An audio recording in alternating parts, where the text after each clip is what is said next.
Hello guys, ayan, magbe-vape na ako, ayan. Ayan na. Hinipak, lumabas ang usok sa ilong, binuga-buga, then, isa pa, umithik, lumabas sa ilong, parang toro, parang kalabaw, parang toro, ipak pa. Ipak pa, yan na, lumabas sa usok. Lumabas sa, yung usok sa ilong. Bumalik pa yung ulo. Then, tapos dito na nagtatapos ang aking vlog. Yung number 3, bigay natin sa team bahay. Yun. Scan nyo po ang QR code, ha? Yan ako. Sa inyo screen, 5,000 pesos yan, ha?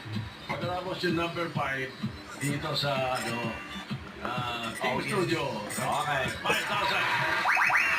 Okay. Hindi natin